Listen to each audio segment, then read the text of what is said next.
Hi everyone, welcome back to my channel. నేను మీ Ramya. Welcome to Telugu home foods. ఈ వీడియోలో చాలా టేస్టీగా, క్విక్గా ఈవినింగ్ టైంలో స్నాక్స్లా పెసర గుగ్గిళ్ళని ఎలా చేసుకోవాలనేది చూపిస్తున్నాను.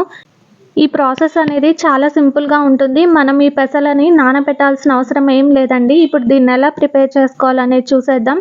ఒక ప్రెషర్ కుక్కర్ని తీసుకొని అందులో ఒక 1 కప్ వరకు పెసలని వేసుకోవాలి. ఇవి నీట్గా ఒక 2 టైమ్స్ వాష్ చేసుకున్న తర్వాత ఈ పెసలు పుడిగే వరకు వాటర్ని వేసుకొని మూతను పెట్టి ఒక 4 to 5 విజిల్స్ వరకు ఉడికించుకోవాలి. మనం ఈ పెసలని నానపెట్టట్లేదు కాబట్టి డైరెక్ట్గా ఒక 4 to 5 విజిల్స్ అయితే కరెక్ట్గా ఉడుకుతాయి. లేదు పెసలు ఉడకవు అనుకున్న వాళ్ళు ఒక హాఫ్ అన్ అవర్ ముందు నానపెట్టుకుంటే సరిపోతుంది. ఒక హాఫ్ అన్ అవర్ నానిన తర్వాత ఒక 2 విజిల్స్ వస్తే కరెక్ట్గా సరిపోతుంది.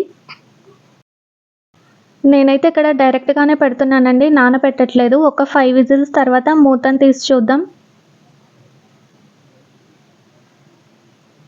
చూసారు కదా, పెసలు అనేవి బాయిల్ అయిపోయాయి. ఒక గింజను పట్టుకొని చూస్తే మనకు అర్థమైపోతుంది. సాఫ్ట్గా ఉడికిన తర్వాత ఈ పెసల్లో నుంచి వాటర్ మొత్తాన్ని ఫిల్టర్ చేసుకోవాలి. ఒక బౌల్ని తీసుకొని అందులో ఒక స్ట్రైనర్ని పెట్టుకున్న తర్వాత ఈ పెసలు మొత్తాన్ని ఫిల్టర్ చేసుకొని ఒక ప్లేట్లోకి తీసుకొని పక్కన పెట్టుకోవాలి. ఇప్పుడు ఈ పెసలకి పోపును పెట్టుకుందాం. దానికోసం స్టవ్ మీద ప్యాన్ పెట్టి ఆయిల్ వేసుకోవాలి. ఇలా ఆయిల్ హీట్ అయిన తర్వాత ఇందులోకి ఆవాలు, జీలకర్ర వేసుకోవాలి.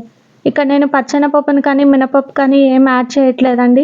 తర్వాత ఒక 5-6 వెల్లుల్లి రెబ్బలు, కొంచెం కరివేపాకు, తర్వాత ఒక 7-8 ఎండుమిరపకాయలని వేసి వేయించుకోవాలి. ఇలా ఈ తాలింపు మొత్తం గోల్డెన్ బ్రౌన్ కలర్ వచ్చే వరకు వేయించుకున్న తర్వాత ఈ పెసర గుగ్గిళ్ళు మనం తినేటప్పుడు స్పైసీగా ఉండడం కోసం పచ్చిమిర్చిని యాడ్ చేసుకోవాలి. ఒక 5-6 పచ్చిమిరపకాయలు కూడా పొడుగ్గా కట్ చేసి వేసుకోవాలి. ఇవి కొంచెం వేగిన తర్వాత మీడియం సైజ్ ఆనియన్ కూడా చిన్న చిన్న ముక్కలు కట్ చేసి వేసుకోవాలి. మనం ఈ పెసర గుగ్గిళ్ళలో ఉల్లిపాయ ముక్కలు, పచ్చిమిరపకాయ ముక్కలు వేసుకోవడం వల్ల ఇవి చాలా టేస్టీగా ఉంటాయి. ఇప్పుడు ఈ ఉల్లిపాయ ముక్కలు కూడా పూర్తిగా మగ్గనివ్వాలి.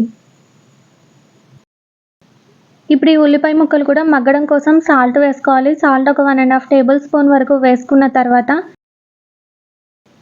ఈ ఆనియన్ని గోల్డెన్ బ్రౌన్ కలర్ వచ్చే వరకు ఫ్రై చేసుకోవాలి.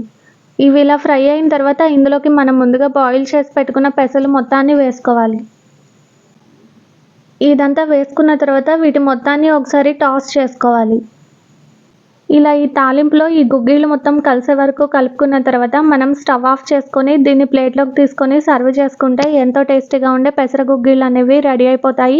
ఈ వీడియో నచ్చితే తప్పకుండా ఒకసారి ట్రై చేసి చూడండి. ట్రై చేసిన తర్వాత మీకు ఎలా వచ్చిందనేది నాకు కామెంట్ బాక్స్లో కామెంట్ చేయండి.